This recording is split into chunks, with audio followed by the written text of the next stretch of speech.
Good morning বন্ধুরা, আজকেও আবার একটা ছোট্ট মিনি ব্লগ নিয়ে চলে এসেছি। দেখুন, শ্রাবণ মাস তো পড়ে গেছে 18 জুলাই থেকে। তাই শ্রাবণ মাস বাবা ভোলানাথ আর দেবী পার্বতী গোটা বিশ্ব ব্রহ্মাণ্ড ঘুরতে আসেন। তো দেখুন, সবুজে সবুজায়ন হয়ে যায়। আর কী সুন্দর গাছপালা, সবুজ প্রকৃতির অপরূপ লীলা বোঝা দেয়। কিছুদিন আগেও আমাদের এত অত্যধিক তীব্র রোদের প্রখর ছিল, গরমে মানুষ থাকতে পারছিল না, গাছপালাও একদম অতিষ্ঠ হয়ে পড়ছিল। তো এখন আবার বৃষ্টির সমাগম। তো এরই মধ্যে দেখুন গাছপালা সবুজায়ন হয়ে আছে। আমাদের এই ছাদের সামান্য বাগানে সবুজায়ন হয়েছে। আর এই দেখুন, আমাদের একটা লঙ্কা গাছ হয়েছে। এই গাছের চারাটা মিশনের কাছ থেকে নিয়ে এসেছি, তো ওখান থেকেই বসিয়ে হয়ে গেছে। অনেক হয়েছিল লঙ্কা, আবার হচ্ছে।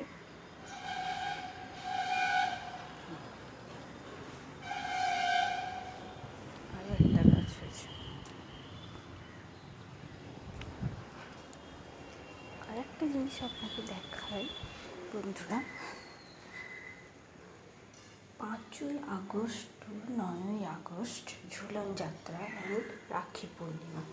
তো প্রতি বছরের ন্যায় এবছরেও ঝুলন যাত্রা উপলক্ষে এই ঝুলন বসানো হয়েছে। ছোটোবেলায় আমরা যখন ভাড়া বাড়িতে থাকতাম, তখন ওখানে এক সোমা দিদি বলে ও আমাকে ঝুলন করে দিত, কিন্তু আমিও করতাম ওর সঙ্গে সঙ্গে। ছোটো থাকতে থাকতে কখন বড় হয়ে গেছি বুঝতেই পারিনি। তো যতবার আমি বাড়িতে থাকি, যেহেতু গোপুর বাস বাড়িতে, তাই ঝুলন সব কিছুই এই প্রোগ্রাম করতে হয়। তো আমি আগের বছর ছিলাম না বলে তাই ঝুলন পূর্ণিমাটা করতে পারিনি। তো এবছর আমি আগামী 31শে জুলাই থেকে এই 9ই আগস্ট পর্যন্ত আমি ঝুলন পূর্ণিমার এই পরিক্রমাটা করেছি। তো দেখুন, সামান্য কিছু আমার বাড়িতে যা ছিল জিনিস, তাই দিয়ে আমি সাজিয়েছি। এখানে বাঁকে বিহারি একটু দোলনা করেছি।